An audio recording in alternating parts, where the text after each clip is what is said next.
Bismillahirrahmanirrahim. Assalamualaikum warahmatullahi wabarakatuh.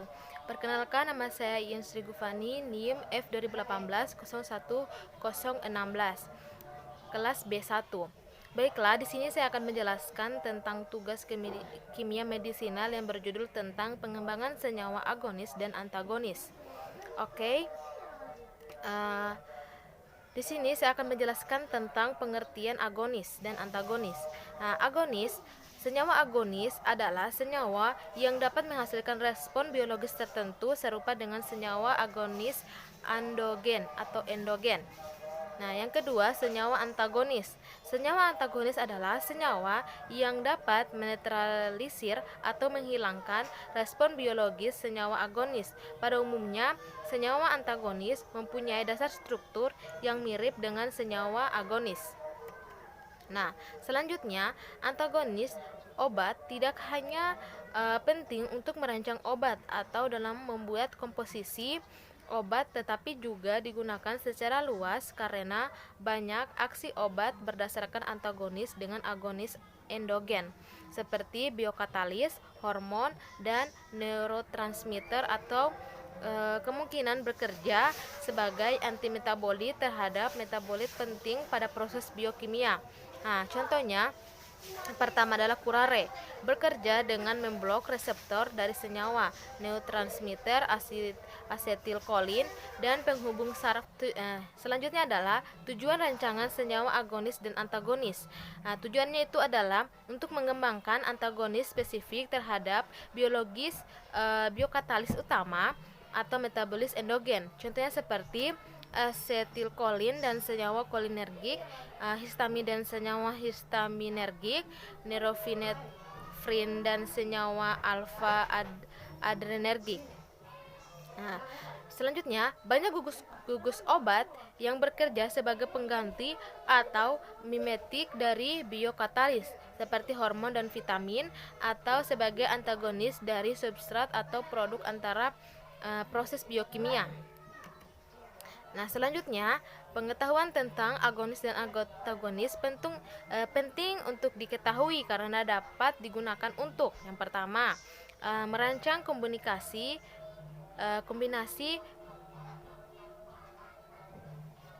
Pengetahuan tentang agonis dan antagonis penting untuk diketahui karena dapat digunakan untuk yang pertama adalah merancang kombinasi obat, terutama dalam formulasi obat di industri farmasi. Terus yang kedua, membuat komposisi obat, terutama dalam pencampuran obat di apotik.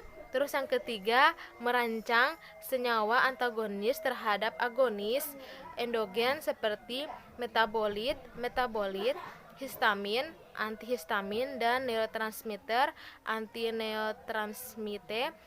Rancangan ini terutama dikembangkan di bagian riset dan pengembangan.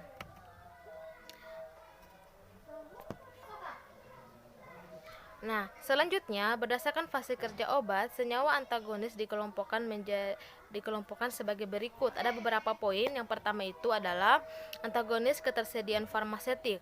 Nah, antagonis ini menyebabkan ketersediaan obat dalam fase farmasetik menurun oleh karena itu berkurangnya kuantitas atau jumlah bentuk aktif obat yang dilepaskan atau menurunnya kecepatan pelepasan senyawa aktif dari sediaan farmasi.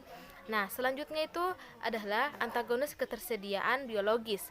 Antagonis ini juga disebut antagonis farmakokinetik yang menyebabkan ketersediaan biologis obat menurun sehingga kadar obat dalam darah jaringan ini juga menurun.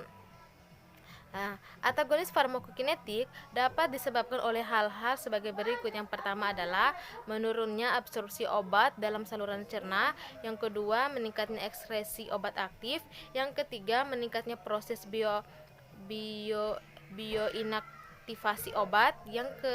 Selanjutnya, menurunnya proses bioaktivasi obat. Yang selanjutnya, menurunnya kadar obat aktivitas karena pada interaksi kimia secara langsung antar obat kombinasi.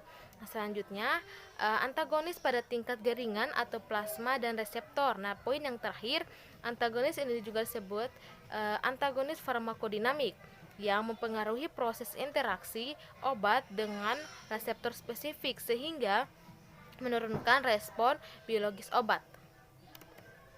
Nah, antagonis pada fase farmakokinetik dapat dilihat tabelnya. Yang pertama itu menghambat senyawa agonis untuk merespon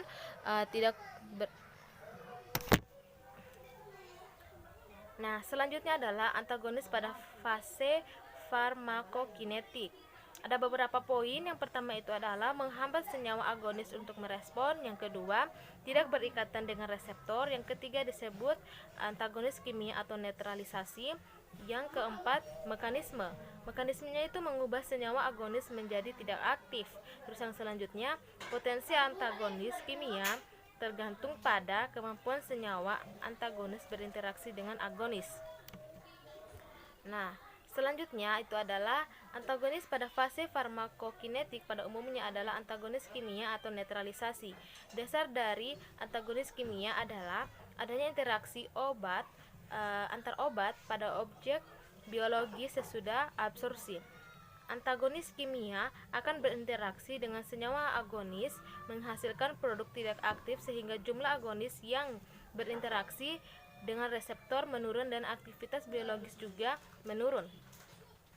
Nah, contoh antagonis kimia. Contoh antagonis kimia yang pertama itu adalah antikoagulan. Heparin yang bersifat asam dapat berinteraksi dengan protamin yang bersifat basa sehingga senyawa menjadi lebih aktif. Terus yang poin kedua, ion merkuri atau Hg++ dapat membentuk kelat yang non-atoksik dan mudah larut dalam air dengan dimercaprol sehingga menjadi tidak aktif. Hal ini dapat digunakan untuk merancang sebagai kelat antidotum keracunan logam berat. Nah, selanjutnya itu adalah antagonis non-kompetitif. Nah, antagonis non-kompetitif memiliki poin-poin. Yang pertama itu adalah pengurangan afinitas pada reseptor. Yang kedua, pengurangan aktivitas intrinsik. Yang ketiga, menghalangi transmisi impuls. Yang keempat, interaksi dengan makromolekul.